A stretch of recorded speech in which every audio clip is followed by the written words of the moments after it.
everybody, it's Wednesday, April 9th, 2025. Welcome to the NFL Fantasy Football Podcast, where we just keep pounding. It's me, your man, MG Marcus Grant, joined by Michael F. Florio and Laquan Jones. Fellas, we got a fun one on tap today.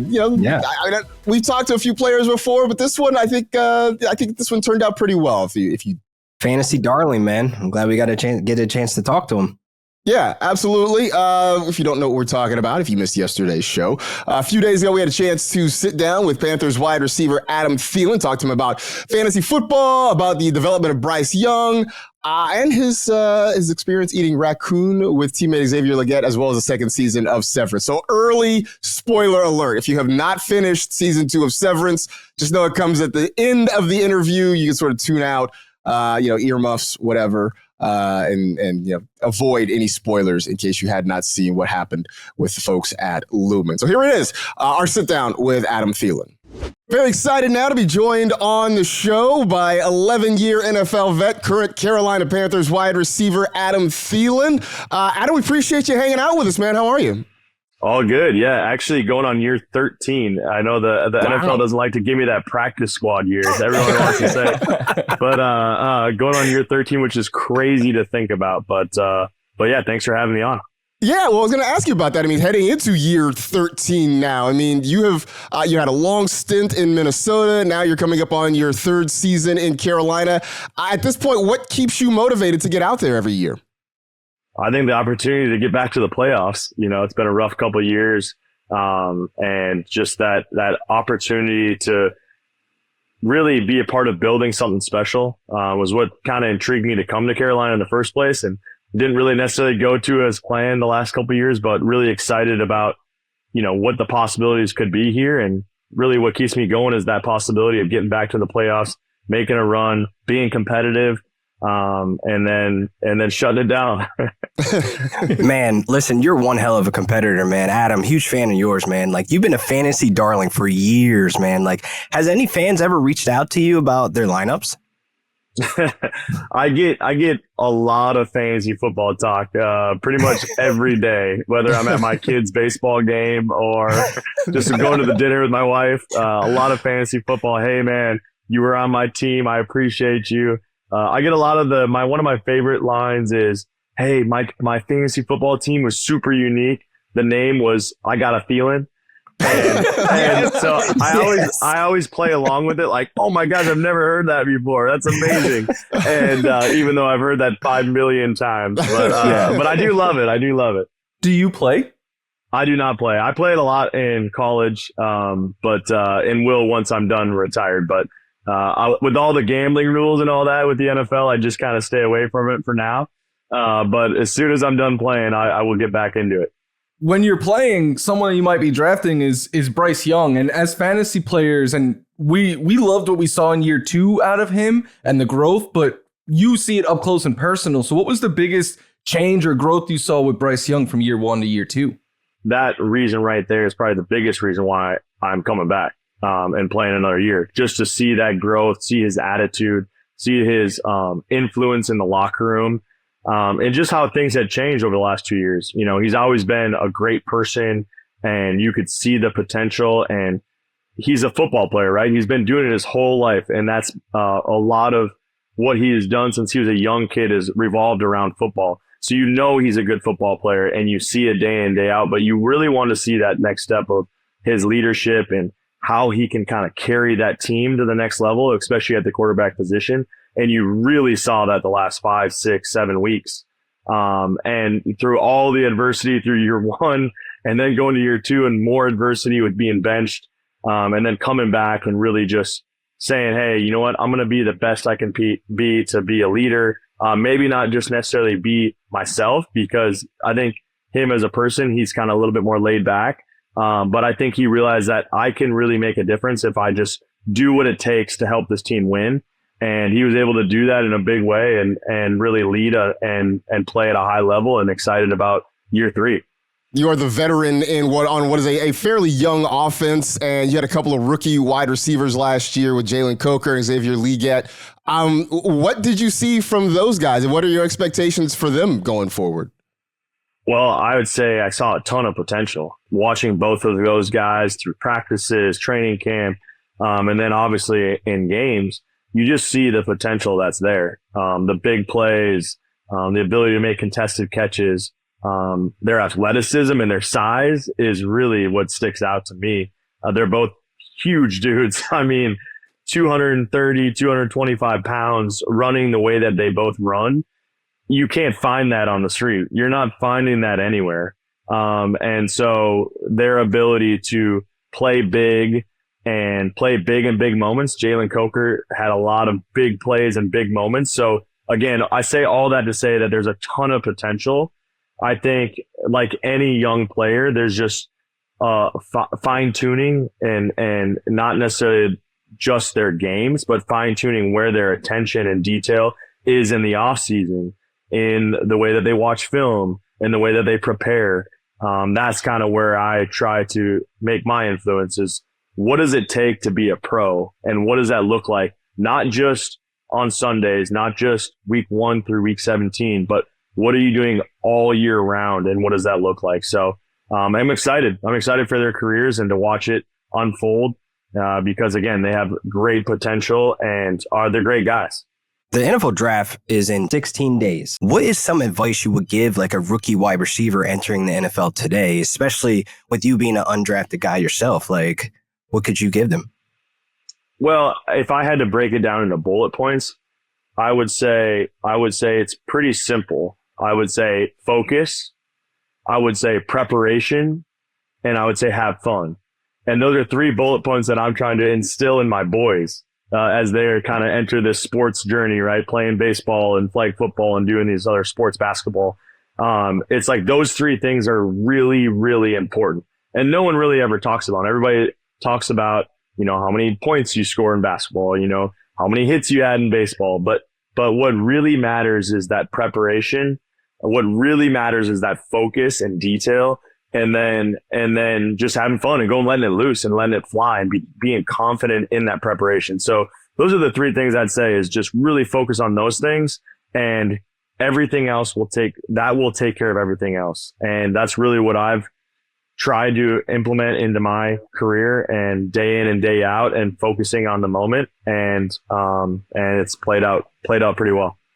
You talk about, your sons and their sports journey that they're going on right now. And you see so many kids who are, I guess, sort of specializing in a sport where they'll do that sport all year long. You talked about your kids playing different sports. I mean, for you, having made it now to the NFL, being a professional athlete, is there a value in sort of diversifying, especially for kids at a younger age, just trying to figure out what they want to do?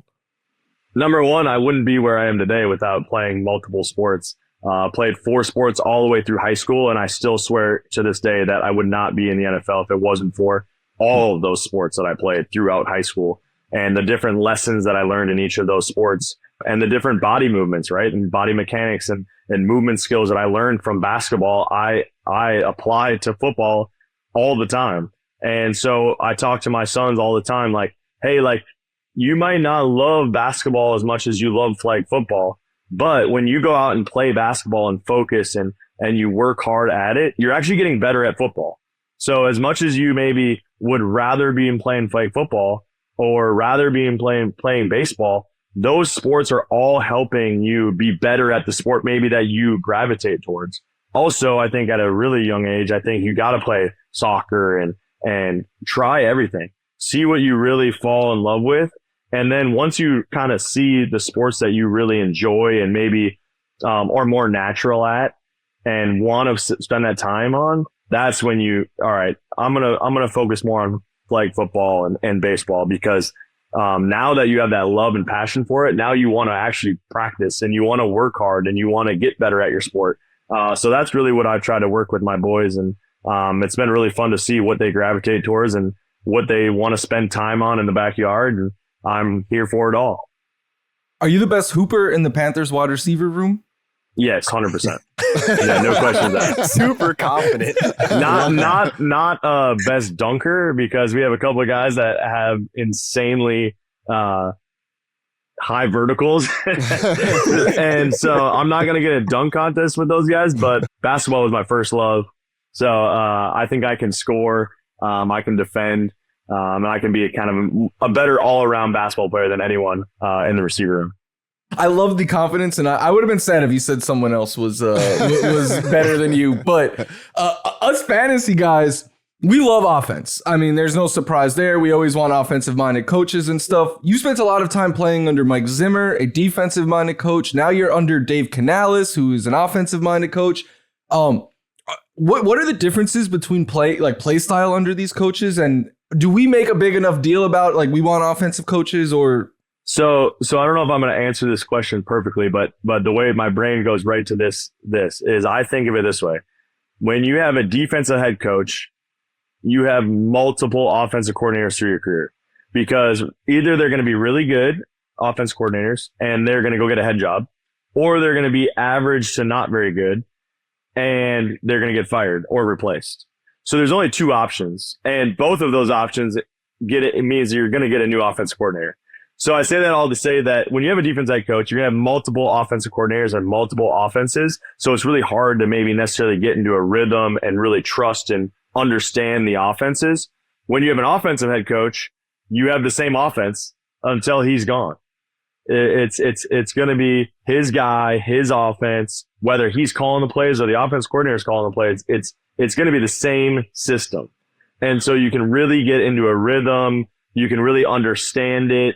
As an offensive player, and you know what to expect. So I'll say that all to say that it's probably, for fantasy football reasons, is probably better to have an offensive head coach. Now, winning and losing games and winning a Super Bowl, that's a whole different topic, and I don't think it matters. But you're just going to have two different sides of what that looks like. You're either going to have a bunch of defensive coordinators and defensive systems, or you're going to have a bunch of different offensive systems and offensive coordinators. So that's the way I look at it. So you in your career in Minnesota, you were primarily lining up wide most of the time. This past year, under Coach Canales, you spent a lot of time in the slot. What was that change like for you? How much of an adjustment was that? Yeah, the last 2 years, they've really kind of put me more in the slot. I think towards the end of last year, I started to do a little bit more both, a little bit in, a little bit out. I prefer being outside, but at the end of the day, when I'm on the field and that ball's in the air, I'm going to get it. So it is what it is. I love the game of football. I love game plans. I love schemes, plays. I'm drawing up plays for my son's flag football team right now, so I enjoy that part of the game. But yeah, I would much rather, if I had to, hey, where are you going to play? You have one last play of your career. Where are you going to play? I'm picking outside. I'm playing X. And I'm going to work. You talk about, drawing up plays and doing this sort of thing. You also talk about maybe playing some fantasy football. Have you mapped out what is next for Adam Thielen when the NFL journey is done? Oh yeah, absolutely. I was almost done. So I had a whole plan of what my off season was going to look like this off season, but yeah, no, I know what I'm going to do.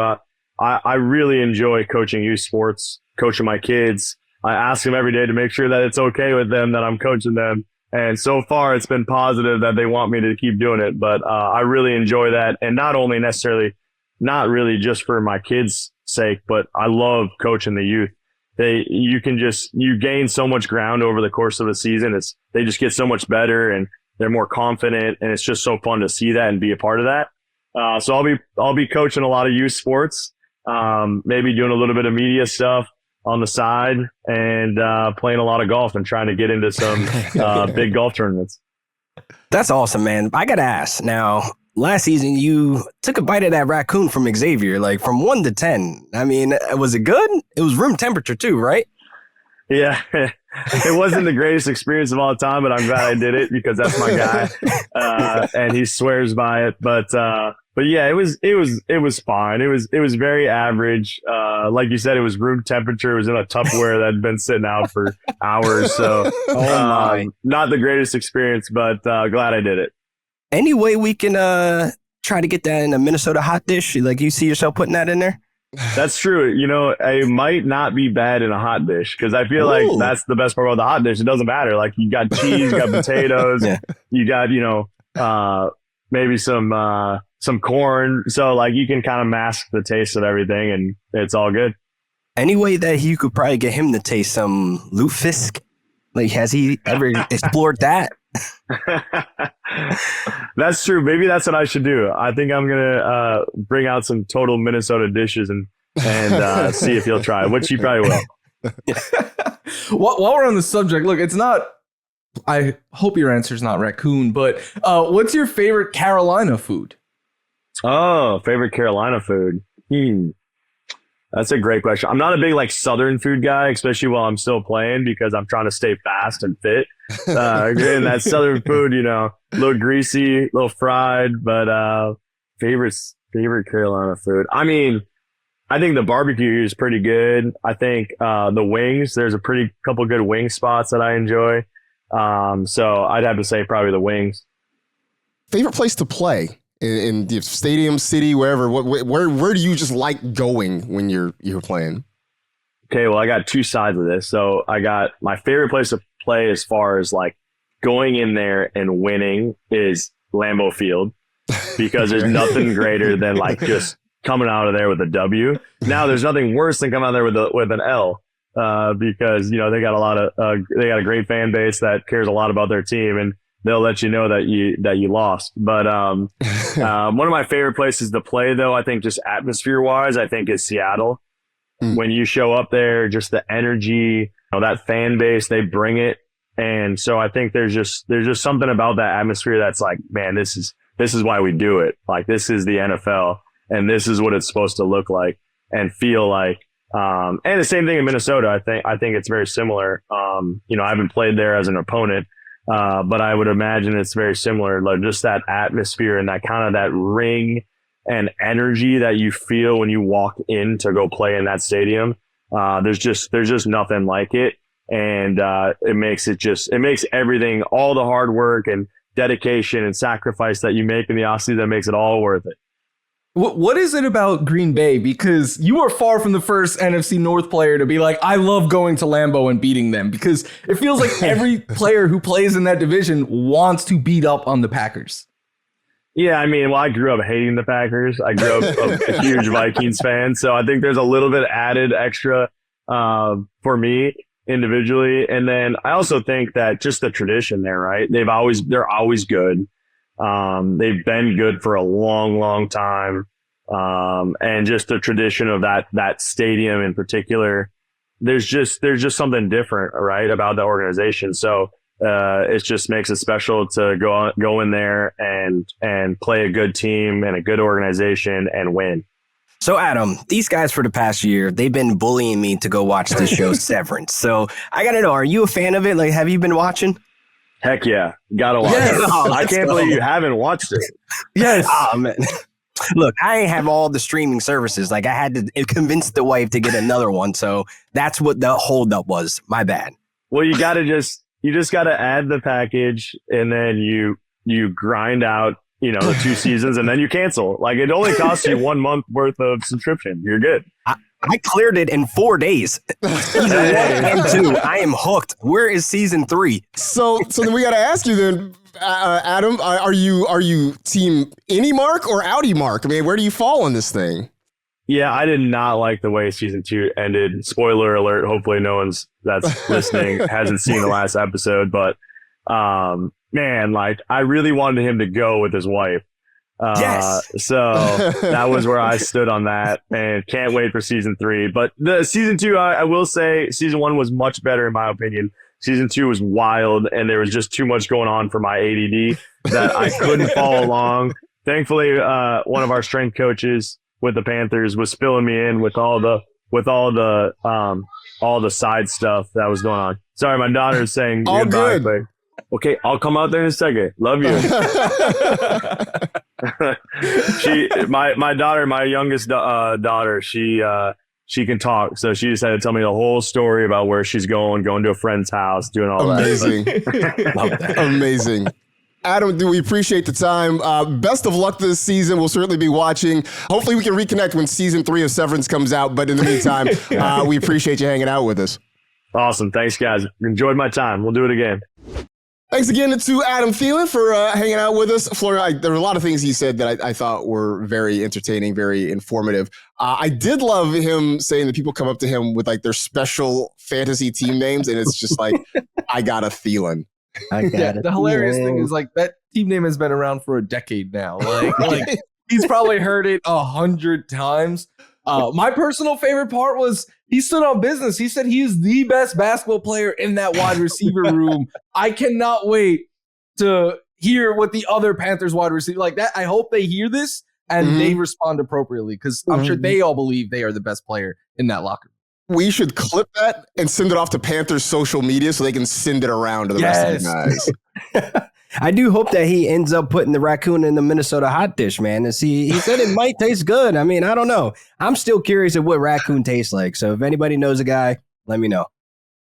Okay. Yeah, we should make that part of the show too. Like, look, Quan eats Raccoon. Like the strawberry thing, you know? You can eat some Raccoon. You're on your own on that one. You're definitely on your own on that one. But I'll say this. You smother anything in enough like butter and cheese, it's probably okay. Yeah. It's probably going to be all right. But, a little hot sauce maybe. Yeah, but very interesting thoughts. We appreciate Adam Thielen stopping by, and who knows, maybe the outlook for Bryce Young boosts his fantasy draft value coming into the 2025 season. So again, thanks to Thielen for stopping by and hanging out with us for a little bit. But that'll do it for this edition of the NFL Fantasy Football Podcast. Stay happy, safe, and healthy. Do good and live well. Enjoy the day, everybody. We'll talk to you again tomorrow.